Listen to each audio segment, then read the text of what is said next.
And then we'll just start with round of introductions then? That's what I was hoping for, but specifically with the round of introductions, what I'd like to know for each of your participants is what role do they fulfill inside of their school?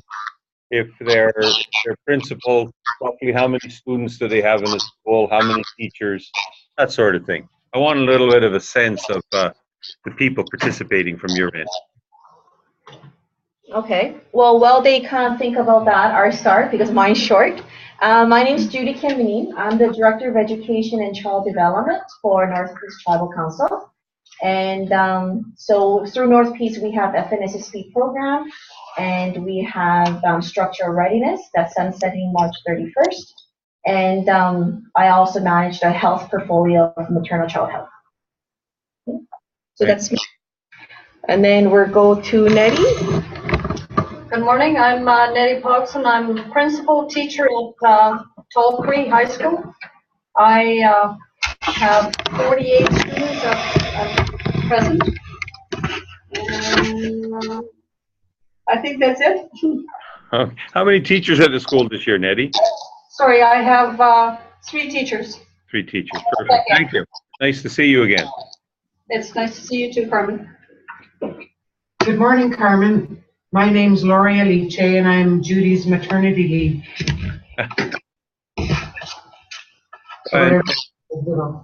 And what school are you at, Lori? I'm not going to be in a school. I'm going to be at the Northeast Tribal Council office. So Carmen, I'm pregnant and about to go on mat leave, and Lori's my acting after I'm gone. Wonderful. Congratulations to both of you then. Thanks. Yeah, thanks. Good morning, Carmen. My name is Erin Alway. I'm the vice principal at John O'Prairie School.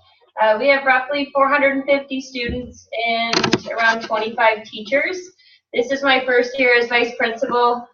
Susan beside me, our principal, and I have split up various duties. I've been focusing a little bit more on some of the high school organization of courses, schedules. We split the discipline between the 2 of us. It just, depending on who's free, we go back and forth between elementary and high school. Good. Thank you for that. Hi, Carmen. Susan Moore. We've met before, fellow Cape Bretner. Yes. And I am the principal at John Doe Prairie School with Aaron. So we have 450 students and approximately 25 teaching staff. And this is my first year as well. Were you with us at our last in-service in Edmonton, Susan? Yeah, I was at the first principals meeting in Edmonton at 3 days. But the one that we did where some of this stuff with teacher evaluation, teacher supervision. No, that was in January, and that was Eric Wilson. Eric was there, right? Yes. I was at the school one. Right. Okay. Gotcha. Thanks. Okay. And who do we have next? Hi, Carmen. I'm Marie Gladue. I'm in Sister Gloria School. We have 14 teaching staff, approximately 200 students, and I'm a first-year principal. Awesome. Thank you. Alan Langevin. I'm at Fox Lake. We have about 220 students and 15 teachers. I'm the principal there. Isn't that where Eric was? No, he's in the elementary. He's in the elementary school. Okay. And Alan's at the high school. I'm Crystal Crew. I'm the vice principal and the guidance counselor at JVS High School. Alan's the principal there. And we have about 220 students and 15 staff. Okay. Thank you. And was your first name Crystal? Yes. Crystal. Okay. Thank you, Crystal.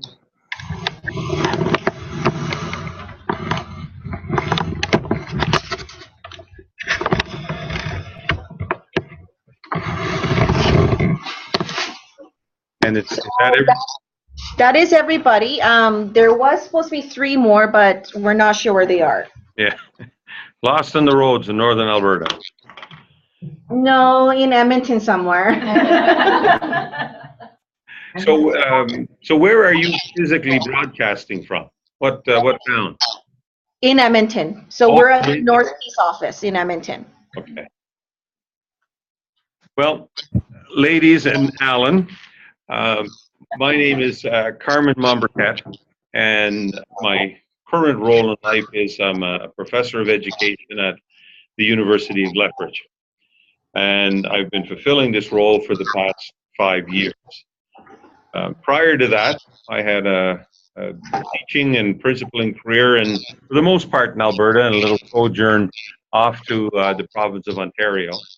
I started teaching sort of in your neck of the woods in Whitecourt, where after I think 2.5 years of teaching, I became vice principal of a grade 1 to 12 school with, I don't know, 400 or 500 kids in it.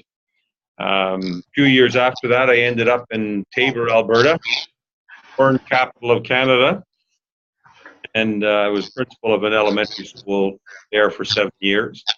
After that, I moved into the city of Lethbridge, and I became principal of a rather large high school. And then for 3 years out of my life, I got the wonderful job of being a headmaster of a private boys' school in Toronto, which was an interesting little sojourn.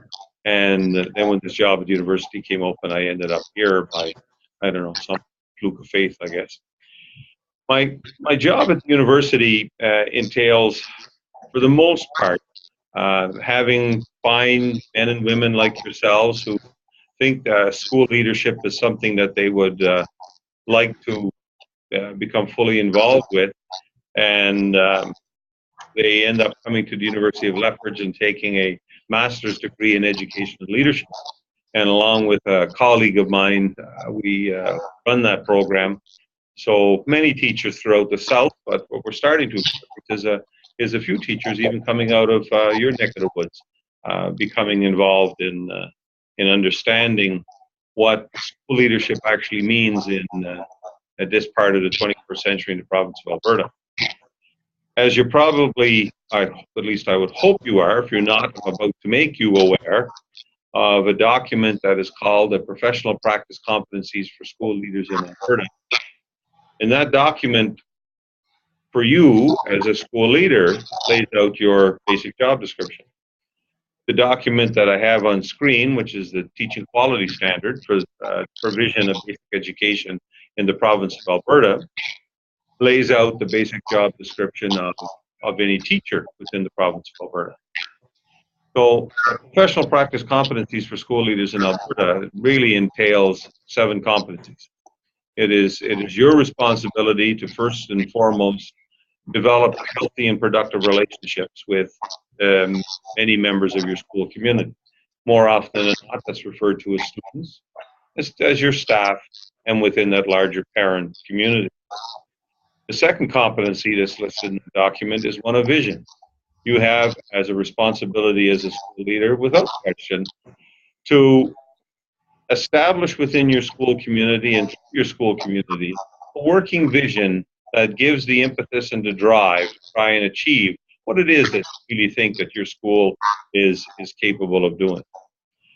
The third, and we start to get into some of what might be construed as some of the more traditional aspects of school leadership, the third competency is leading a learning community. And very often, I refer to that competency in light of where many schools have gone now with professional learning communities. But leading a learning community is not necessarily your job as principal to do everything and be all for everyone, but it's your job to set the context within your school community that all people are learning, and we can be so bold as to say, at all times, but that certainly is a stretch. You have a responsibility as school leader to ensure that your students are learning, which, go figure, right? Isn't that a wonderful statement? But you also have that responsibility to ensure that your staff members and your teachers are also learning in context with each other and within the context of the school what it is that they need to be doing to continue to push education forward within your building. The fourth competency is one that we refer to as instructional leadership. That's the almost around the way, the in-classroom stuff, the observation. There is a document out there in the province of Alberta called Teacher Supervision and Evaluation. If you're a provincial school jurisdiction, you would have a responsibility to develop a policy around teacher supervision and evaluation. And teacher supervision and evaluation are connected, most certainly, but they're not one and the same. The supervision side is the thing that we do all of the time, every day, with our little walkthroughs, with our visits to the classroom, with our ongoing conversations, and to a large degree, some of the stuff that I'm going to take you through today. A final step in that process of instructional leadership, or not final step, sorry, I want to back away from that. An element within instructional leadership is teacher evaluation, and also staff evaluation, but today's workshop is more interested in teacher evaluation. You have a legal mandated responsibility to evaluate all of the teachers in your school. But if this is instructional leadership, the evaluation component is only this big. The supervision component, ensuring that teachers are putting in place all of the things that they need to do to have children learn, and you working in close cooperation with them, that's the supervisory aspect, and that's the one that's this big. You also have responsibility to help develop and facilitate leadership in others within your school. If you are the resident expert when it comes to education, the resident expert in what it means to be a school leader, then you also have built into your role a responsibility to develop some of that expertise in other people. The next one, and the one that historically within the province of Alberta and certainly in First Nation schools is a little role that's called managing the organization. One of my discoveries, I guess you could say, of working quite closely with many principals throughout the Treaty 8 area of the province of Alberta, and as Susan can attest, when she attends the principal meetings that's hosted by Treaty 8, very often you get to see me, and I lead you through a workshop on some element connected to the overall aspect of school leadership. And in the course of doing these workshops over the past 3 years, one of the things that I have discovered within First Nation schools is that management aspect, everything from, you know, making sure that you got propane for your furnace in your school and that the repairs are being made for a teacherage, does and most certainly dominates your time. I've strongly pushed and encouraged and cajoled the principals throughout Treaty 8 to say, okay, well, if that's a responsibility, we have to fulfill it. But as leader, you have a responsibility to try and work around it and say, how can we share that task of responsibility? And it should not be an all-consuming task for you, because if it is, then the rest of what you have to do as school leader disappears. And that's those other 5 competencies I talked about already. The final competency that's there is, or actually, the last thing I want to say about managing the organization. And if we're having the same workshop with an equivalent group of provincial educators, provincial school leaders, what I would be saying to you is, very often that this whole area of managing the organization, budgets come to play. And part of my conversations with your colleagues throughout Treaty 8, what I'm discovering is very little involvement of your teachers seems to be taking place in the overall aspect of setting budgets. What I'm starting to discover is, and we know from a ton of research already, if the budget is following a school plan, and if a school plan is keying directly in on what it is that kids in your own particular area need to know in order to grow and to be great students, the system works much better. So if we think of managing the organization, if we think of how the financial, human resources are maximized within your school community, that's the managing the organization inherent within that professional competencies document. The final one, which should be near and dear to all of your hearts, is that you also as school leader have a responsibility to respond and in many ways react to the societal needs of the community in which your school is located. You know, you're blessed by the fact of working with First Nations communities, And in many respects, the things that you need to do are identical to your counterparts within any provincial school. There's some aspects of what you do which go well beyond where your provincial counterparts might consider essential at a particular time. So those 7 items make your job.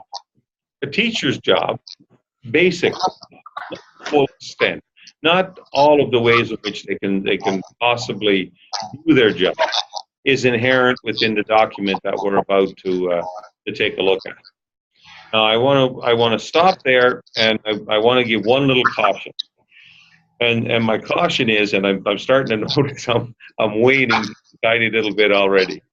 I have an amazing, good health, and an amazing constitution, I guess I could say. And I virtually never get sick. And darn it all, last night I didn't end up with a case of the flu. So if all of a sudden you just see me get up from my chair and disappear, wait a few minutes until I come back, and we'll pick up right where I left off. So I just want to give you that. Hopefully the call doesn't happen, but I haven't had a good night or morning. But anyway, we'll leave that alone for now. Okay, 7 competencies. Just before we get into what does this look like for teachers, do you have any questions or comments about that rather long-winded introduction?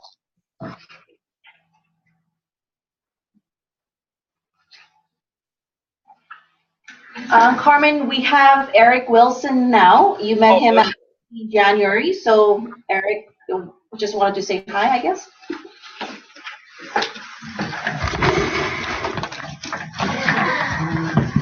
Sensei, Carmen. Sensei, good to see you again, Eric. You'll be one of our resident experts in that crowd since you've been through this already. So, how long of a drive for you, Eric, to get into Edmonton?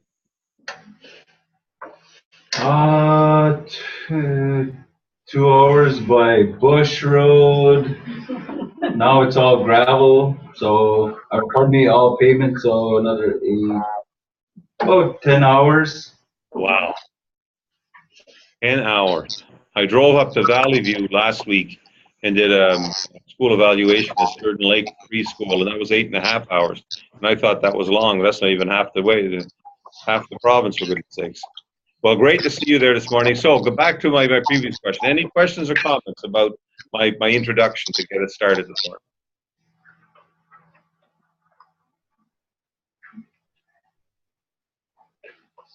Okay, let's get right into it then. So, you have in front of you that document, Teaching Quality Standards. We're going to quickly go around the room once more, and you're going to give me one of possible answers in regards to the teaching quality standard.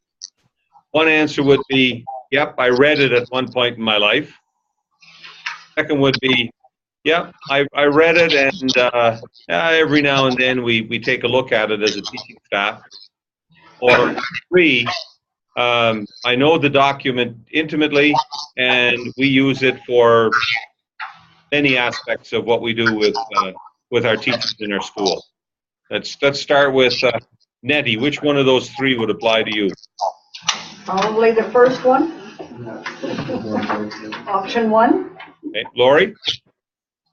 We used to look at it and talk to the teachers about it. Okay. And Aaron?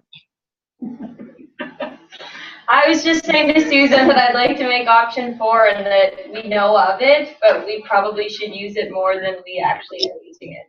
Okay, I love that option 4. And who we got next? Susan?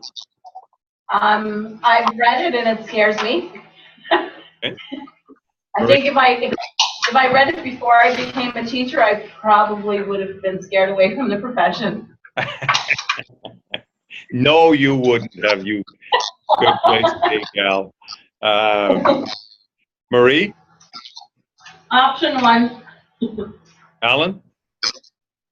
Oh, I've read it a few times, but I've never even really considered taking it to a staff meeting. But it may be a very good idea. Okay. And Crystal? Option 1. And Eric? I put it under my pillow every night. Hope that it goes in one ear and right out the other. I think that obviously it's option one, but I think when we look at the material in there, yeah, it's scary, but I think it's common sense at the same time. I think yeah, at some time in our educational journey, we should be crossing these, and I think we do cross them at some point in our career. And do we use them as much as we should? No, we need to use them more. So yeah, I mean, I've seen it. I recently shared it after the Treaty 8 principals meeting, and I think I scared the bejeebers out of my staff because the next day I had 3 or 4 staff come into my office, and I said that wasn't my intent. My intent was to show that we have a document that everyone needs to reflect on, both as a person and as what we do in our personal lives as well as what we do in our professional lives, and that our students don't deserve second best. And I think that's what scared a few of the teachers that are struggling. But in saying that, I've also shared with them that if they feel like they're struggling, then I haven't done my job. And not making excuses for the people that are sitting at this table, including myself. But Carmen, I think you're aware of some of the trials that we have within our communities. The position of principal goes far beyond being an instructional leader. We have so many other tasks that come through our table or through our desk and through our office that takes us away from being that instructional leader, and that's what is so frustrating, and that's what we need to share with our school boards, so they understand that they need to take the housing, they need to take the busing, they need to take a number of other big ticket items off of our desk or off of our workload so that we can be in the classroom to ensure that we're meeting the standards to which our teachers should be teaching to, and to make sure that our students are learning to the provincial standard. I think in many of our schools, our schools are ahead of the province in some regards. But it's very hard to be an instructional leader when you're constantly on the phone, you can't get out of your desk, you feel like you have a magnet taped to your butt, and you can't do those things. And you have the revolving door syndrome. You're constantly meeting with public works and community members, leadership.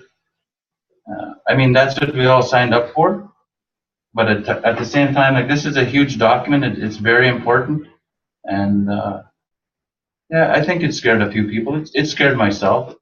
But in fairness to my staff, I've told them, like, if you feel you failed, then I know that I failed because I haven't been able to get into your classroom as much to give you that guidance and that support. Others will say that I've given them support, but at the same time, I know there's a few that I needed to be working with them, and I haven't done my job. So, yeah. And I admit. And I hope by the end of the day, Eric, I'm going to I'll provide a few strategies that, with what you just told us as being part of your reality, that's the societal context in which you work in. And as you alluded to the fact, I know what you're talking about. So what we need to do, however, is still find some ways around it that, despite those items, we can still make the system work, and to use your words, to maximize learning for those students. They don't deserve second best. They deserve best, and that's where we're going to go. So what I'm hoping to actually do with you fine folks today is, first of all, start with TQS, because what the quality standard does for us is, like with our students in the Alberta Program of Studies or in the appropriate language program of studies you would use in your community, it sets the big picture for our teachers. You know, and within First Nations world, I have to tell you, I think you end up evaluating teachers more than your provincial counterparts do. So it begs the question, evaluate on what? Or supervise based on what? It's like with us teaching our children inside of our classrooms, teach what? Evaluate what? If with our students inside of our classrooms, if we never present in some clear way the essential learning outcomes that we hope they're going to achieve, if we don't bring them into the context of clearly knowing how it is that they're going to be assessed, based on what that they're going to be assessed, we know in the end our students don't learn as much. Well, if we come to our teaching staff, and we all know we're going to have to evaluate them, and in some cases we use one of those god-awful checklists that are there, and all that it is either to provide a pat in the back or a kick in the ass. TQS starts the conversation going, what does it mean to be a professional teacher within your school? And what I'm hoping to be able to draw upon then is once we have the conversation, and I'm going to leave you folks do a little bit of talking here in a minute in some small groups in order to have that conversation. Once we have that understood, then we're going to move to teach a professional growth plan. And then we're going to move to teacher supervision and evaluation. And in that in-between step with teacher professional growth plan, it's built in there where, as school leader, you have to start thinking about a host, perhaps, of different ways, different people, drawing upon colleagues within your school for some of those key conversations that might have to happen between teachers and among teachers, so that it doesn't all have to be an already overworked, overtaxed school principal. Okay? That's where at least I'm hoping that I can take you folks today. So the actual part that's going to deal with your evaluation per se will probably be the shortest part of our day. Let's see how that goes. Okay, Eric led us off with some really neat comments. Is there anybody else that have a comment that they wanted to share before we dig into the QA?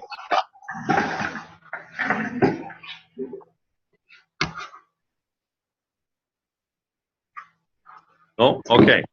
So, Carmen, before you start, we have Mona Dumas joining us, so I'm just going to have her introduce herself to you.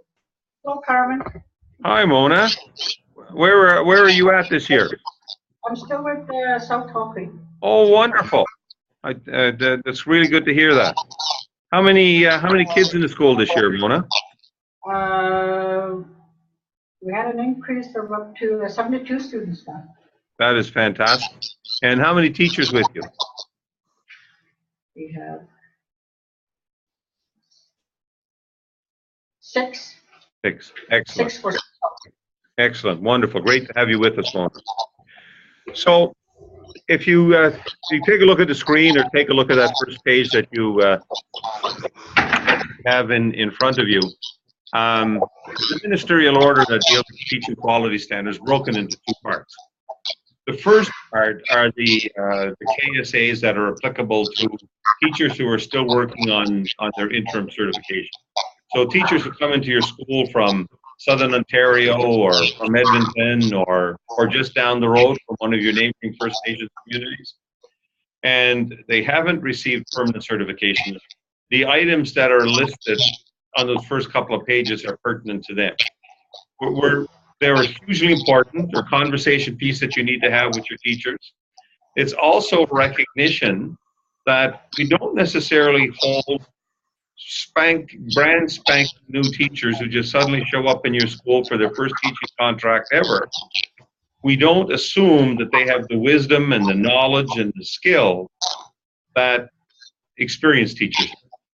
And this document was developed in such a way to make that front and foremost within all education leaders' mind. That when we're dealing with first and second year teachers, so teachers before they get their permanent certification, it really is a focus on growth. That we don't expect them to have the active teaching master. We don't expect them to be the great experts that they're going to become. And when you read through that part of the document with your teachers, then you can you set basically a different standard for them. You can't hold those teachers to the same standard that you would a 10-year teacher who is really at the top of their game. Okay, we're not going to go through those today. We're going to spend our time with the permanent teaching certificate items, and I'm going to go down a little bit further for that. So that's right over here. If we go down to number 3, the descriptors of the knowledge, skills, and attributes related to permanent certification. And then underneath of them, we can see we have an A. And then if we flip that over on the next page, we go all the way down to each or something. Let's go all the way to the end.